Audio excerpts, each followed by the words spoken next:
President Jimmy Carter went on Thom Hartmann's radio show, and Tom asked him about the issue of money in politics, and his answer is both refreshingly honest and a heartbreaking affirmation of what we already knew. Now it's just an oligarchy with unlimited political bribery being the essence of getting the nominations for president or the elected president. And the same thing applies to governors and U.S. senators and Congress members. So now we've just seen a complete subversion of our political system as a payoff to major contributors who want and expect and sometimes get favors for themselves after the election's over. Yeah. I want everybody to understand that what he just said right there is not just an opinion. Some people think, well, that's his take on it, my take is different, or whatever. No. This isn't an issue where, hey, what does Bob think? Hey, what does Jeff think? No, there is an empirical reality out there, and President Jimmy Carter's right. Quote, Carter's comments mirror the conclusions of a Princeton University study released last year. Author Martin Gillens found that ordinary citizens have virtually no influence over what their government does in the United States. Meanwhile, economic elites and interest groups, especially those representing business, have a substantial degree of influence. So, what we're talking about here, this is political science research over decades following the American political system and the legislation that we get implemented. And they found, very simply and very clearly, what the American people want, what the middle class and the poor want. It has a 0% effect on what policy we actually get. But where is there a very high correlation? Whatever the rich want. Whatever the corporations want, whatever Wall Street wants, whatever the billionaires want. What they want gets implemented all the time. What the middle class and the poor want, it's not even like, hey, 36% of the time you get what you want, which would still be abysmal because that's not even 50% in what's supposed to be a representative democracy. But no, it's not even that. 0%. 0%. So, only under a system that is objectively an oligarchy can we have a situation where, for example, 80% of the American people want a minimum wage increase. Majority of Democrats, independents, and Republicans, 80%, over 80% of the country wants a minimum wage increase. We haven't gotten it. How can that be? I mean, that's an open and shut case. 80% and you can't implement it in what's supposed to be a constitutional republic and a representative democracy?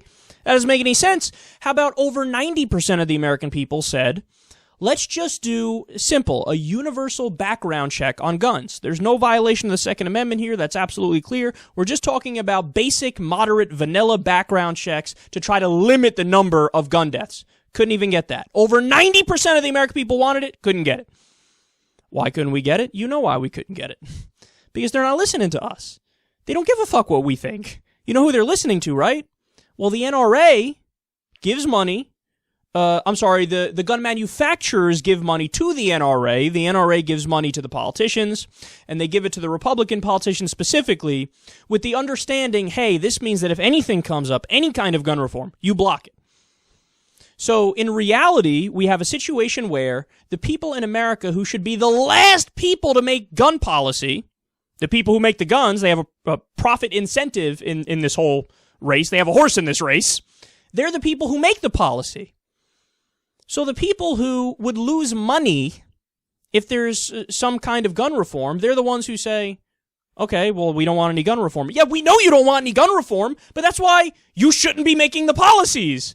Because you have a direct financial incentive against any kind of gun reform. So it doesn't matter what's good for the country. It only matters what's good for your bottom line. And because they're the ones influencing the political process with money, they get what they want.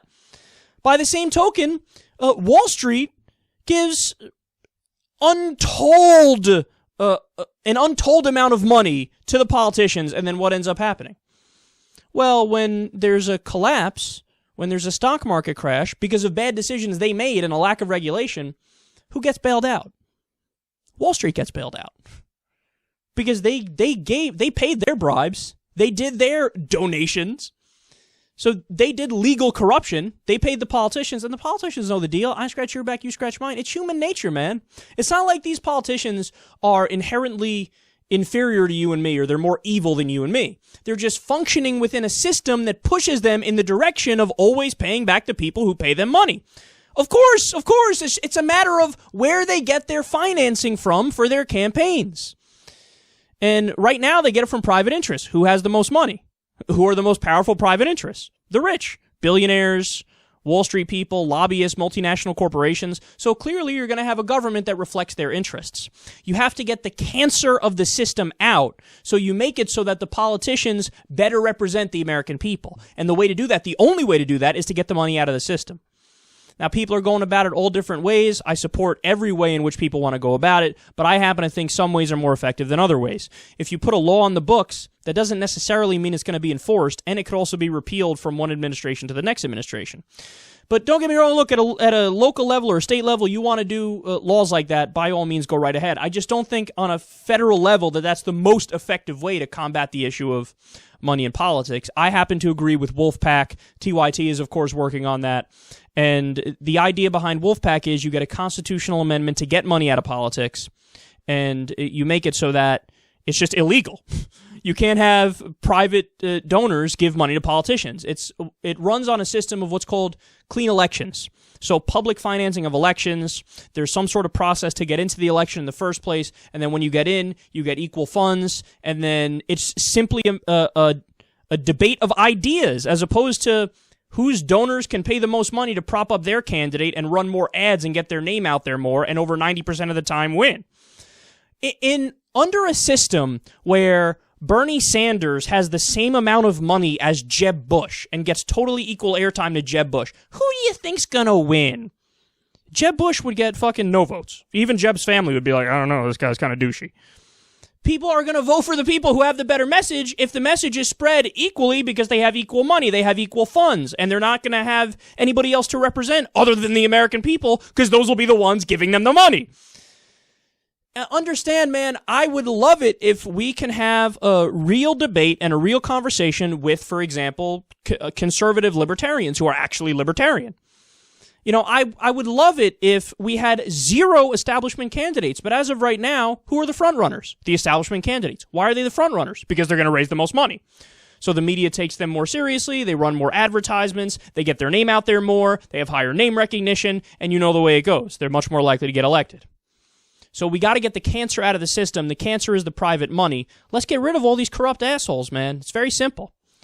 So we have to fight, we have to win on this, because if we don't win on this, then we will continue to be an oligarchy, we'll continue to be a kleptocracy, we'll continue to be a corporatocracy, and the government will continue to do none of what you and I want, and that's unacceptable.